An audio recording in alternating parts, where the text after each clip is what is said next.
Georges Politzer, Princípios Fundamentais de Filosofia. 13ª lição. O papel e a importância das ideias na vida social. Um exemplo.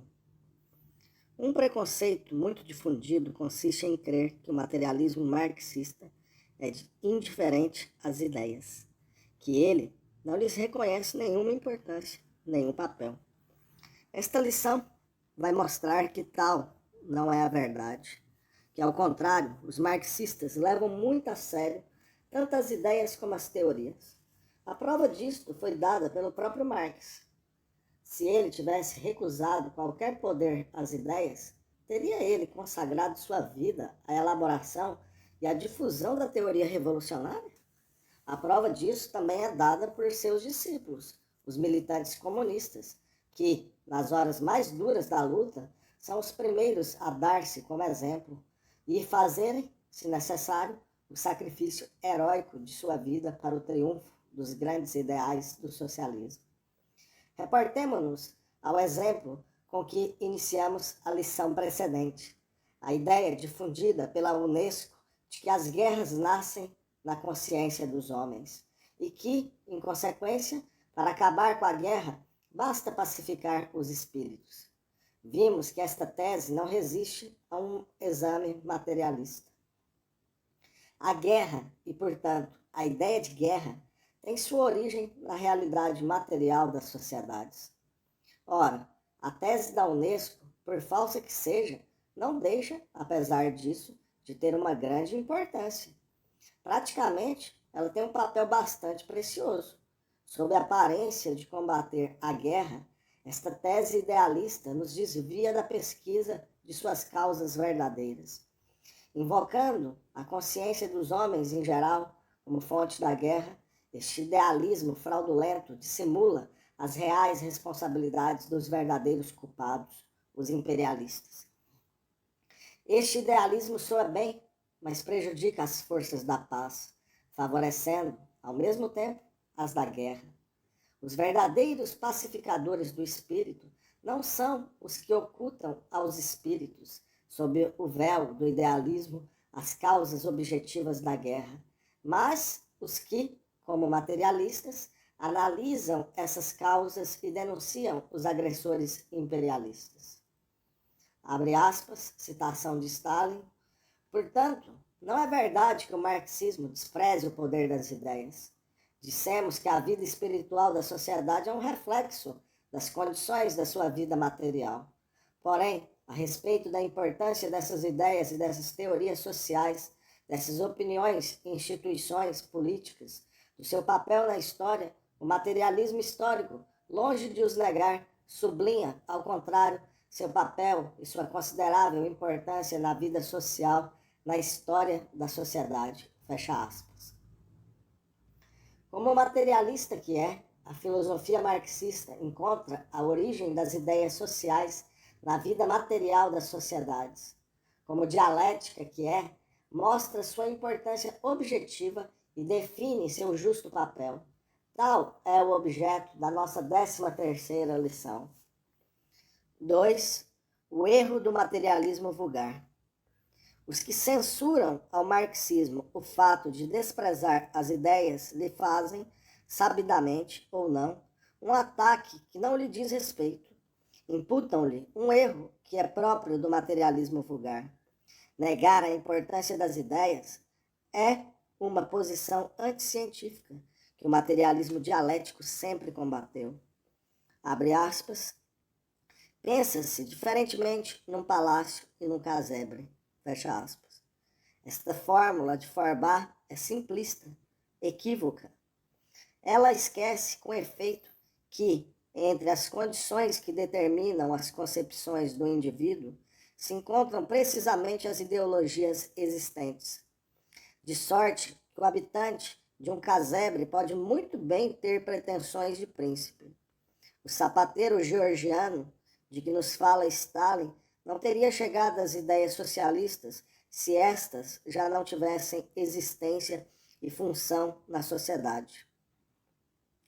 Em La Musette, de Jean Brecot, Gaston Monusseau ilustra com um exemplo vivo, Le Vacher de Noble, esta verdade. Alguns indivíduos podem conservar durante muito tempo uma ideologia em contradição com as condições materiais de sua existência. As concepções mecanicistas do materialismo antidialético, por nós qualificado de materialismo vulgar, em oposição ao materialismo científico, são muito perigosas. Por quê? Porque fazem o jogo do idealismo. Negando o papel das ideias, o materialismo vulgar dá aos filósofos idealistas a possibilidade de ocuparem o terreno deixado livre desse modo. Temos, então, de um lado, um materialismo simplificado, que empobrece a realidade, e do outro, para compensar suas insuficiências, o suplemento da alma, generosamente trazido pelo idealismo. O idealismo corrige o mecanicismo. O erro corrige o erro. Qual é, então, a posição do materialismo dialético? Enquanto que, para o materialismo mecanicista, a consciência social não é senão um reflexo passivo, diz também um epifenômeno da existência material, para o materialismo dialético, a consciência social é certamente um reflexo, mas um reflexo ativo. Sabemos com efeito que a realidade é movimento. Segundo a lei da dialética, vê a terceira lição, que cada aspecto da realidade é movimento. Ora, as ideias e teorias, ainda que posteriores à matéria, não deixam de ser aspectos da realidade total. Por que, pois, recusar-lhes a propriedade fundamental de tudo que existe? Por que recusar-lhes o movimento, a atividade? A dialética é universal. Ela se manifesta, pois, tanto nas ideias como nas coisas, na consciência social como na produção. A tese que recusa qualquer poder às ideias é antidialética, num segundo sentido ainda. Sabemos, primeira lei da dialética, vê a segunda lição, que a realidade é interdependência. Os diversos aspectos do real estão em conexão, agem uns sobre os outros.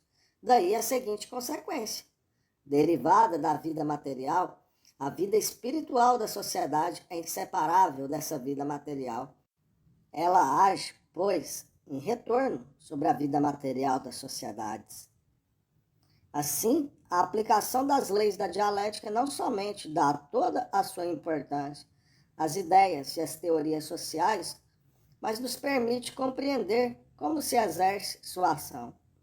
Esta relação recíproca, esta interação da sociedade e das ideias, Engels exprime assim, abre aspas, citação de Marx e Engels: a situação econômica é a base, mas os diversos elementos da superestrutura, as formas políticas da luta de classe e seus resultados, as constituições estabelecidas uma vez ganha a batalha pela classe vitoriosa, etc., as formas jurídicas e até mesmo os reflexos de todas essas lutas reais no cérebro dos participantes, teorias políticas, jurídicas, filosóficas, concepções religiosas e seu desenvolvimento posterior em sistemas dogmáticos, exercem igualmente sua ação sobre o curso das lutas históricas e, em muitos casos, determinam-lhe, de modo preponderante, a forma. Há ação e reação entre todos esses fatores. Fecha aspas. Engels critica, abre aspas, essa ideia estúpida dos ideólogos, segundo os quais, como recusamos as diversas ideologias que desempenham um papel na história, um desenvolvimento histórico independente, nós lhe recusamos também qualquer eficácia histórica. É partir, observa Engels, de uma concepção banal, não dialética, da causa e do efeito, como dos polos opostos um ao outro, de maneira rígida. Fecha aspas. E ainda, abre aspas, o fato de que um ponto de vista ideológico reagiu, por seu turno, sobre a base econômica e a pôde modificar dentro de certos limites, parece-me ser a própria evidência. Quando Barth pretende que teríamos negado qualquer reação dos reflexos políticos, etc., do movimento econômico sobre esse mesmo movimento, ele não faz mais do que bater-se contra moinhos de vento. O que falta a todos esses senhores é a dialética. Sempre vem aqui a causa, lá o efeito. Que todo o grande curso das coisas se produz sob a forma de ação e de reação de forças, sem dúvida muito desiguais, das quais o movimento econômico é frequentemente a mais poderosa, a mais inicial, a mais decisiva. Isso eles não o veem. Fecha aspas, fim da citação de Marx e Engels. Partindo, com razão, do fato de que as leis econômicas são a base do desenvolvimento histórico, certos vulgarizadores do materialismo tiram daí uma conclusão falsa. Creem que basta deixar essas leis agirem por si mesmas, cruzando a gente os braços. Reduzem assim o homem à impotência. Ora, a experiência mostra que quanto melhor os homens conhecem as leis objetivas da sociedade, tanto mais eficiente é sua luta contra as forças sociais retrógradas que obstaculizam a aplicação dessas leis porque elas ferem seus interesses de classe. Como, depois disto, negar o papel da consciência que conhece essas leis? Como negar seu poder, uma vez que ela produz tais efeitos? Na medida em que as leis do desenvolvimento social sejam conhecidas ou ignoradas pelos homens, estes delas fazem auxiliares ou delas se tornam vítimas. O conhecimento científico das causas da guerra imperialista nos permite lutar eficazmente contra ela. Quando os marxistas dizem, com Stalin, que as guerras são inevitáveis entre os países capitalistas, o materialismo vulgar daí conclui que elas são fatais. E assim, neste ponto, concorda ele com o idealismo do teólogo, para quem a guerra é a punição divina. Dizer que o capitalismo torna as guerras inevitáveis, como Stalin, é dizer que, por sua natureza, o capitalismo engendra a guerra imperialista. Porém, se o capitalismo é a causa necessária das guerras, sua existência não basta para desencadear a guerra. Por quê? Porque é preciso ainda que o povo concorde em fazê-la. Os capitalistas têm necessidade de soldados. Daí, sua política de guerra e sua ideologia de guerra, que tendem a convencer os povos de que lhes é necessário fazer a guerra. Por isso, trabalham para fazer com que a lei do capitalismo, lei que impele a guerra, realize-se livremente, segundo o seu interesse. Porém, se os povos combaterem tal política de guerra e tal ideologia de guerra, impedirão que os capitalistas tornem realidade as condições favoráveis à guerra. De tudo isto, se pode concluir como é importante a influência das ideias.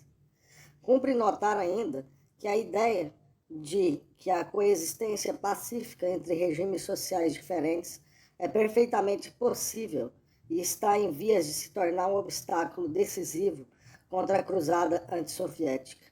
Por quê? Porque as massas se convencem cada vez mais da veracidade dessa ideia. Ora, o capitalismo que tem necessidade da guerra, e é neste momento que ela é necessária para ele. Não poderá satisfazer tal necessidade se as massas disserem não. E é neste sentido que a guerra não é fatal. 3. A tese materialista dialética. A é a origem material das ideias que dá nascimento ao seu poder.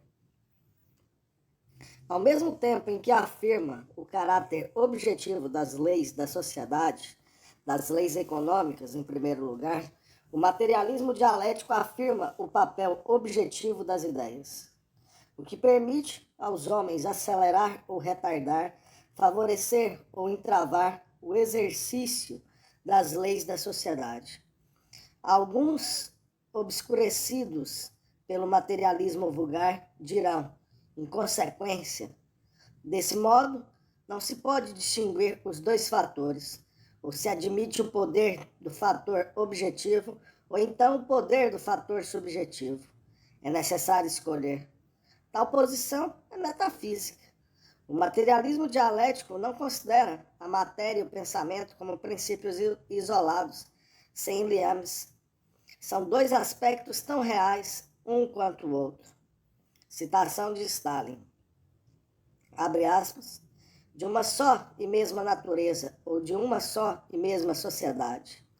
Não os podemos representar um sem o outro. Eles coexistem, desenvolvem-se conjuntamente, e não temos, por conseguinte, nenhuma razão para crer que se excluam mutuamente. A natureza, una e indivisível, se exprime sob duas formas diferentes, uma material, outra ideal. A vida social, una e indivisível, também se exprime sob duas formas diferentes, uma material, outra ideal. Eis como devemos considerar o desenvolvimento da natureza e da vida social.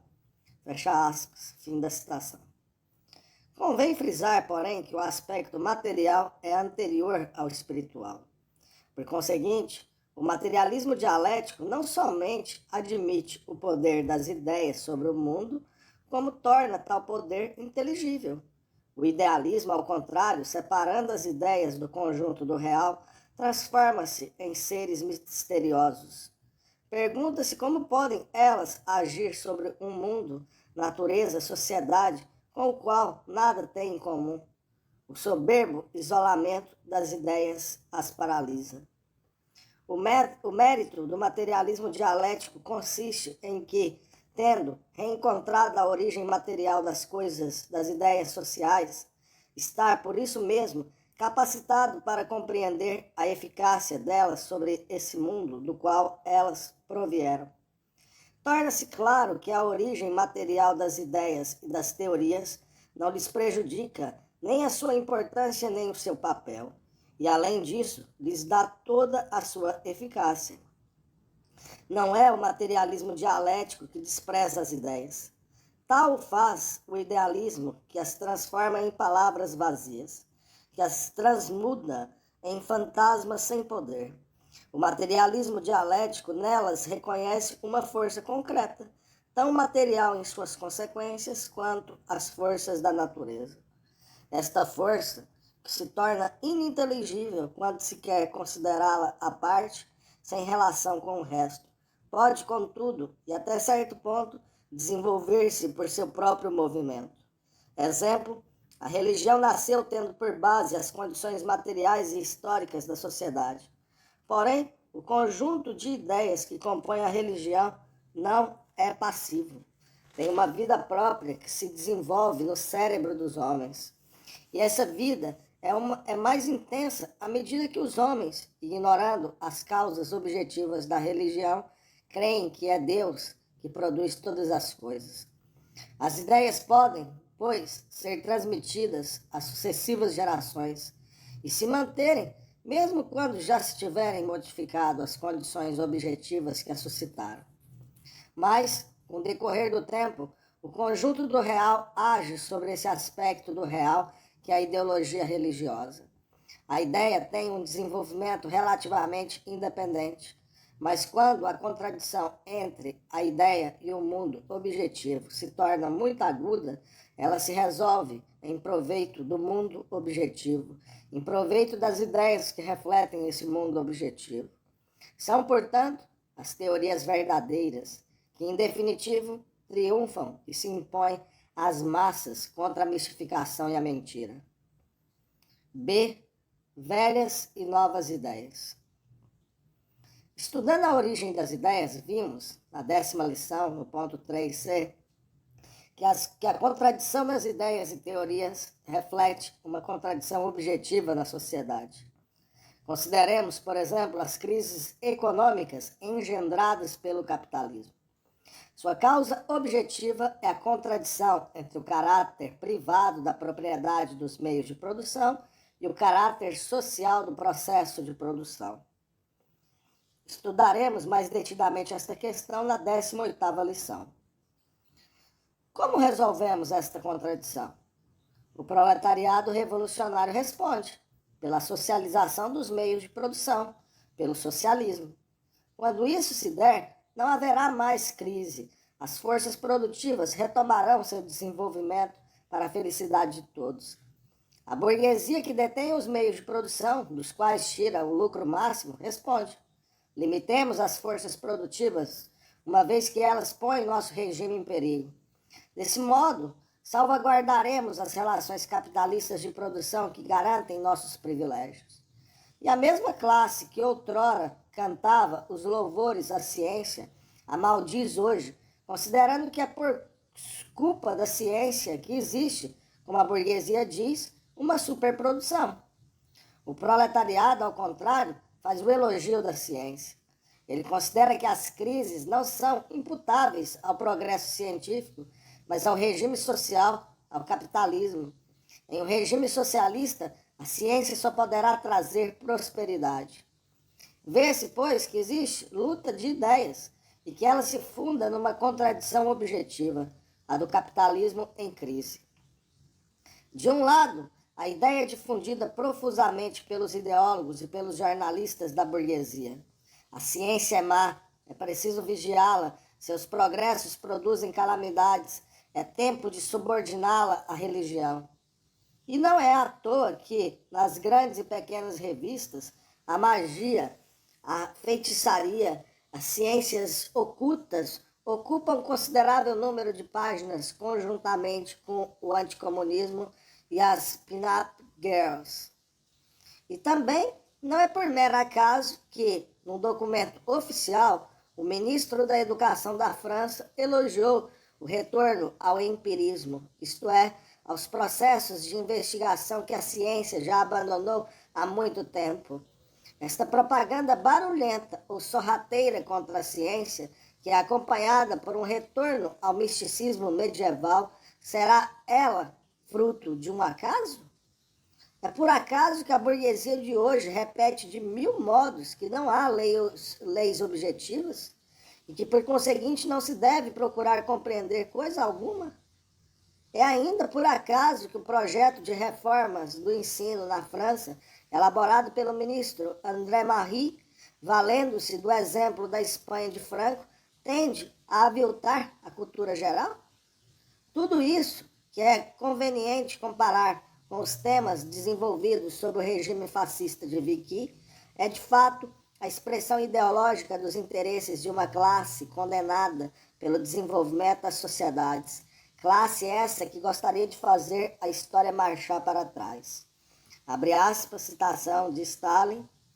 Existem velhas ideias e teorias que tiveram sua época e que servem aos interesses das forças agonizantes da sociedade. São importantes porque elas têm por função frenar o desenvolvimento da sociedade, impedir seu progresso. Fecha aspas. É evidente que o ódio ou o desprezo pelas ciências traz atualmente proveitos à burguesia, uma vez que seu desenvolvimento pacífico liquidaria seu regime.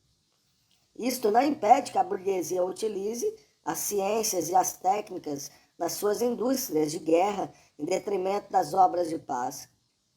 Mas por isso mesmo, ela reforça a ideia de que a ciência nada de bom pode dar. Porém, em oposição à ideia de que é preciso encorajar o progresso das ciências, é difundida pelo proletariado, classe revolucionária. Tal ideia está, de fato, de pleno acordo com o desenvolvimento das forças produtivas. Ora, doravante, só a luta revolucionária do proletariado poderá assegurar esse desenvolvimento. Abre aspas, citação de Stalin. Existem ideias e teorias novas de vanguarda que servem aos interesses das forças de vanguarda da sociedade. São elas importantes porque facilitam o desenvolvimento da sociedade, seu progresso.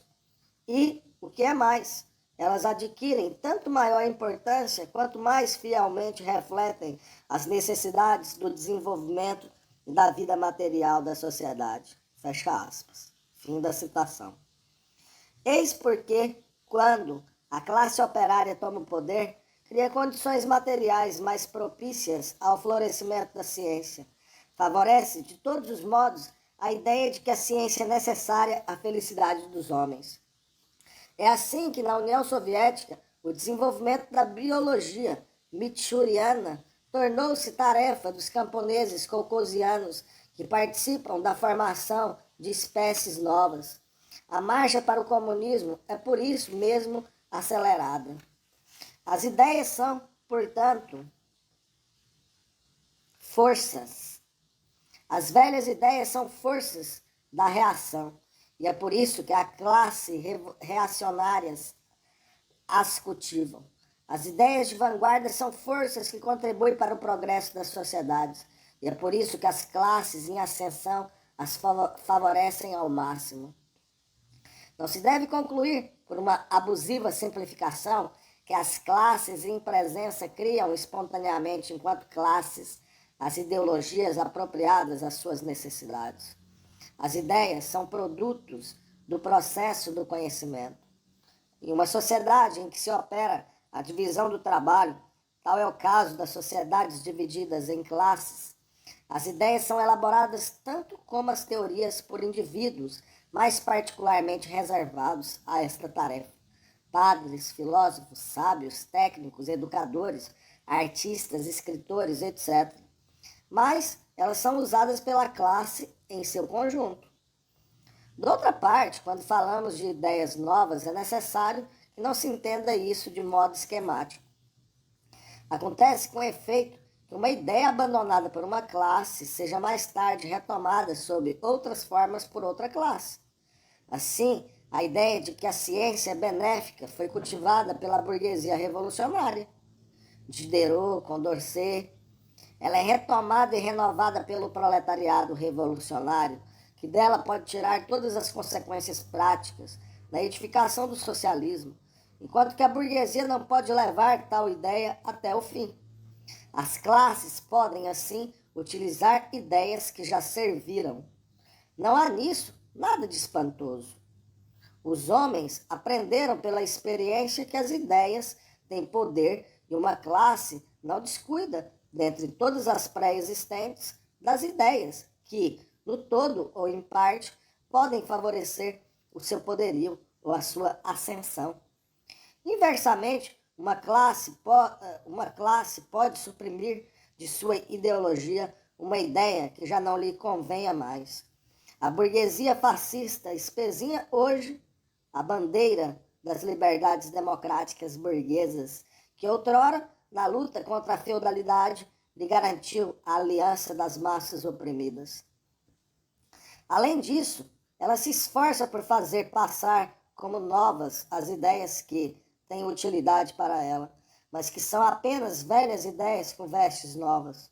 Por exemplo, Hitler queria apresentar como a última palavra da ciência a velha teoria obscurantista e medieval da raça e do sangue. E houve sábios que acreditaram nele. Mussolini declarava que o socialismo proletário era um mito envelhecido e o fascismo um mito novo.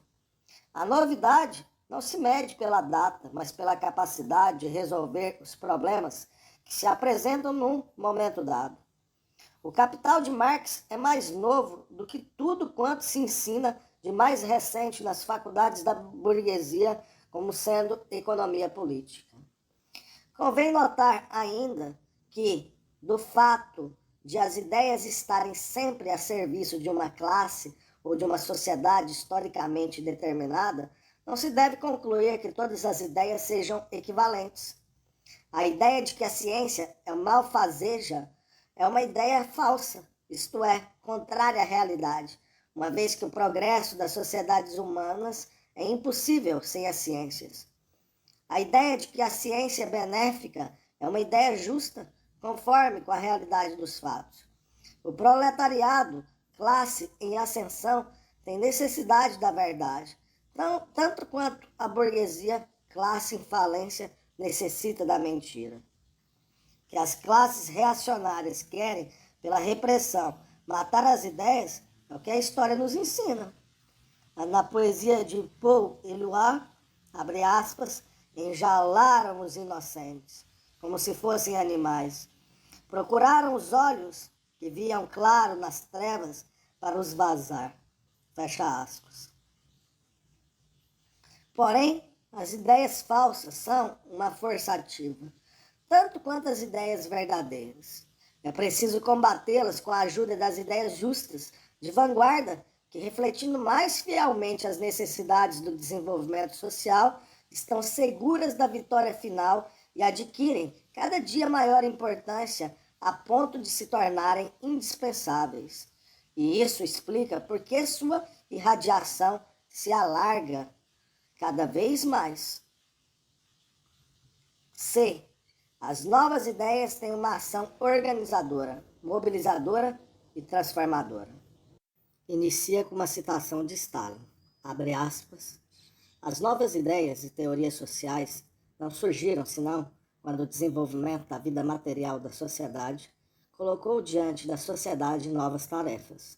Porém, uma vez surgidas, tornam-se elas uma força da mais alta importância que facilita a realização das novas tarefas impostas pelo desenvolvimento da vida material da sociedade. Elas facilitam o progresso da sociedade. É então que, precisamente, se manifesta toda a importância do papel organizador, mobilizador e transformador das ideias e teorias novas, das opiniões e instituições políticas novas.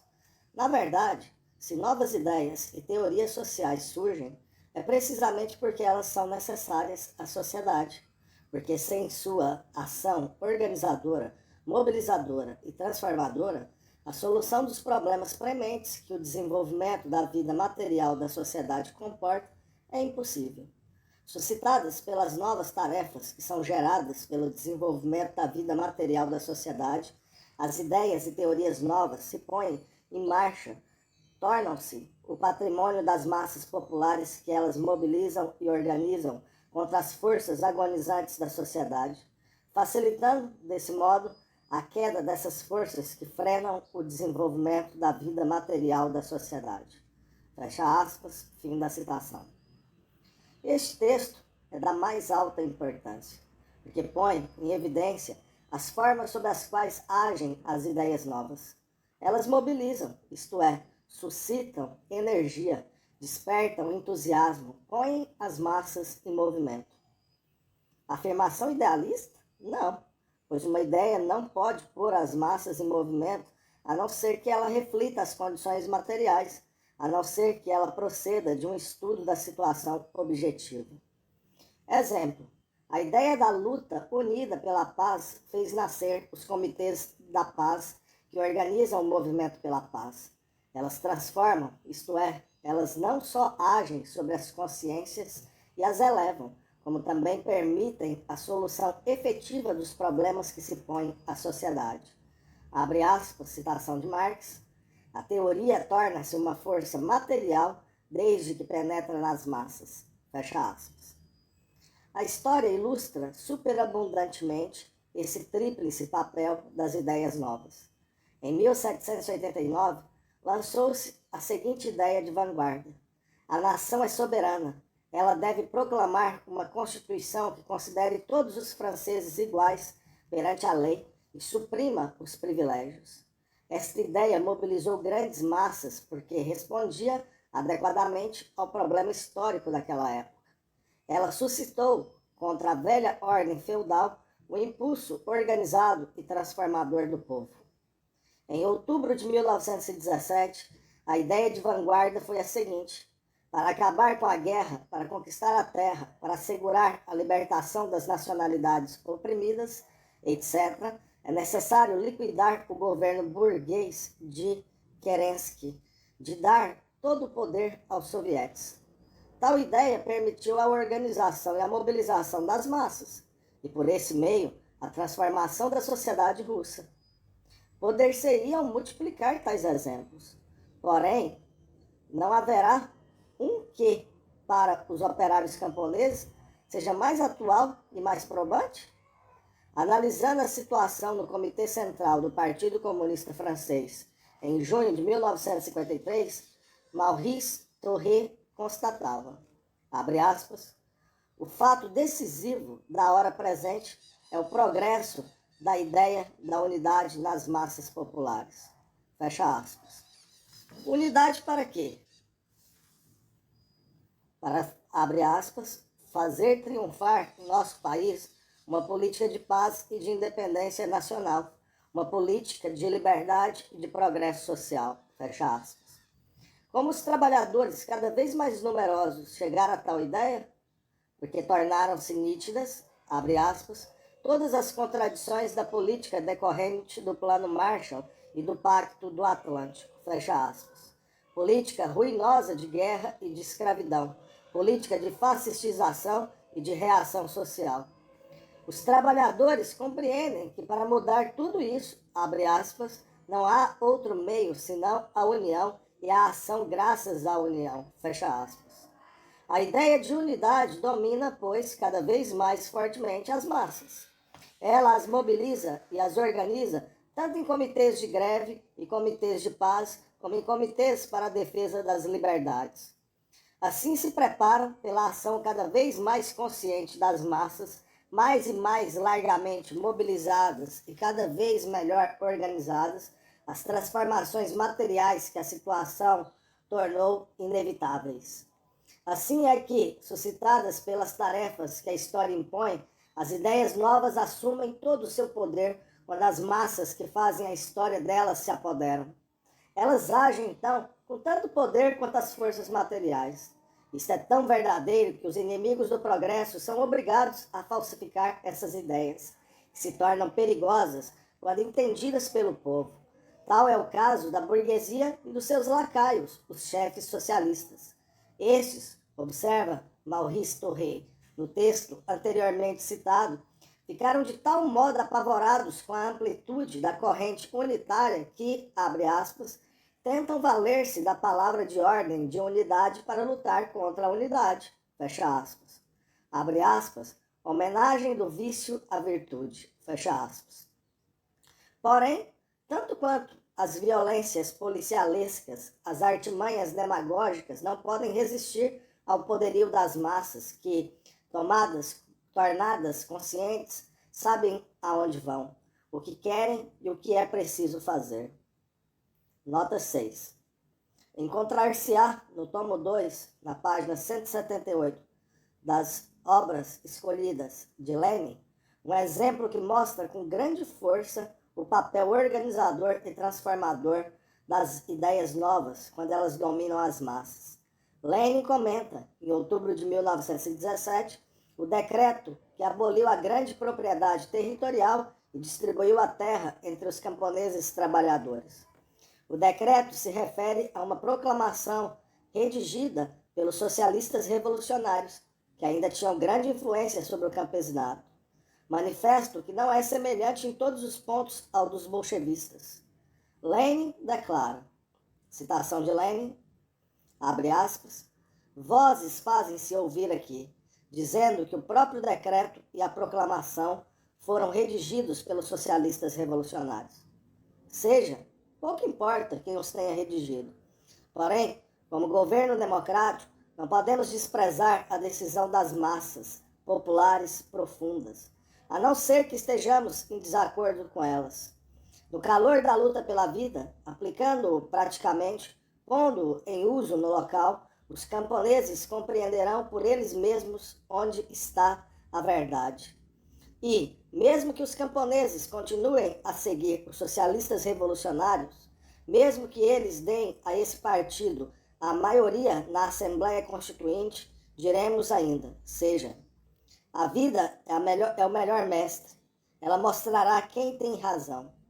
Que os camponeses trabalhem para resolver o problema por uma ponta, nós faremos outro tanto pela outra. A vida nos obrigará a aproximarmos-nos na torrente comum da iniciativa revolucionária, na elaboração das novas formas de Estado.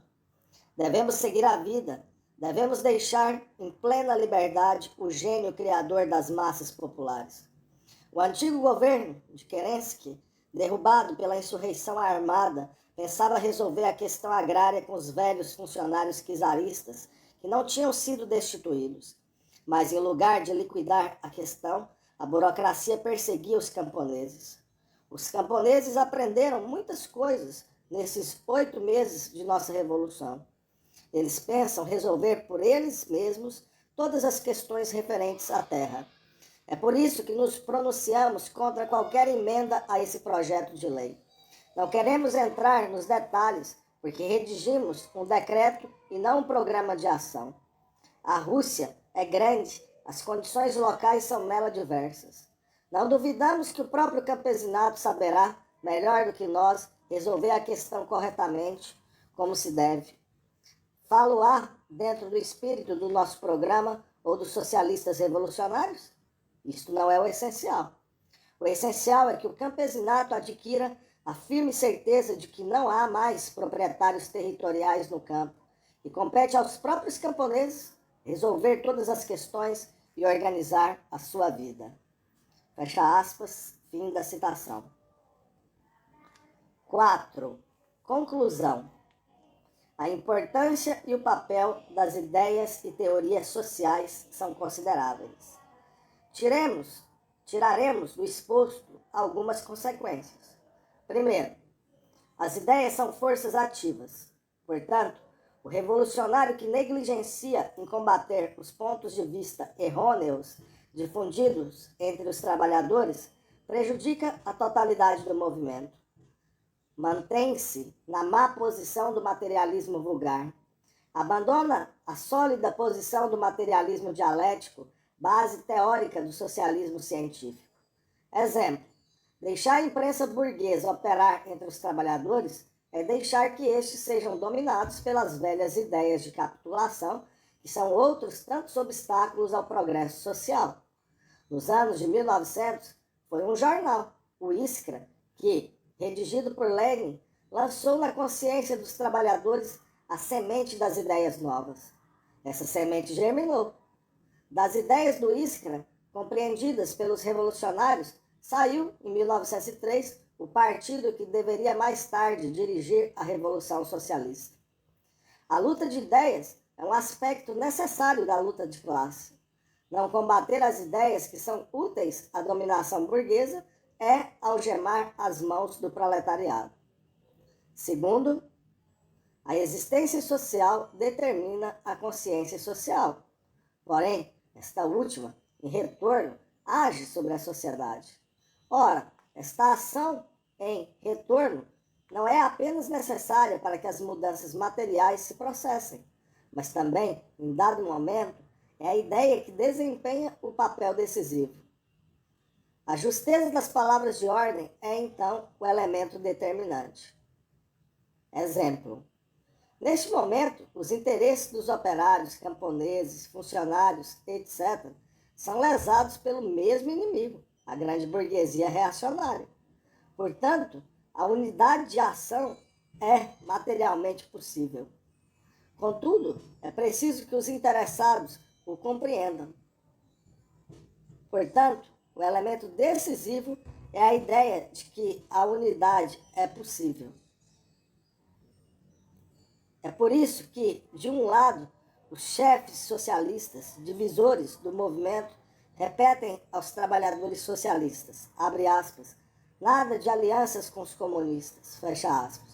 E que, do outro lado, os militantes comunistas, campeões da unidade, multiplicam seus esforços para atrair os trabalhadores socialistas para a ação em comum. O êxito da ação em comum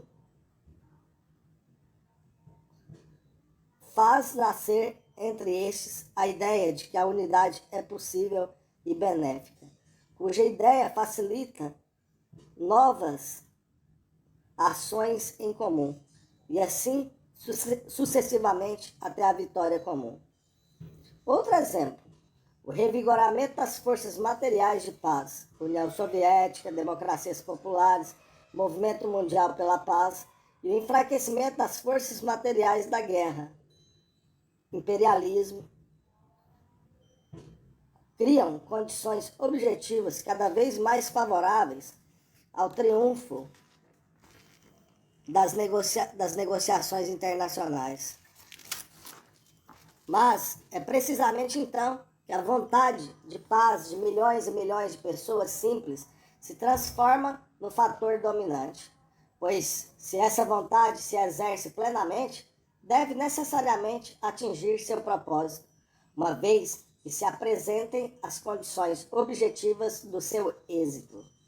Este exemplo mostra muito claramente que a ideia é tanto mais poderosa quanto melhor ela reflita a situação objetiva do momento.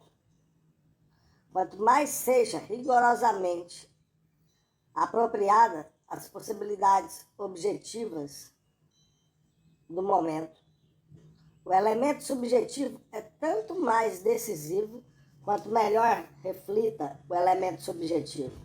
Desse modo, o materialismo dialético, além de não suprimir simplista que, concebendo, abre aspas, o reflexo ideológico, fecha aspas, como um produto inerte e sem interesse, dirá, abre aspas, as condições objetivas são boas. Ótimo. Deixemos-nos levar.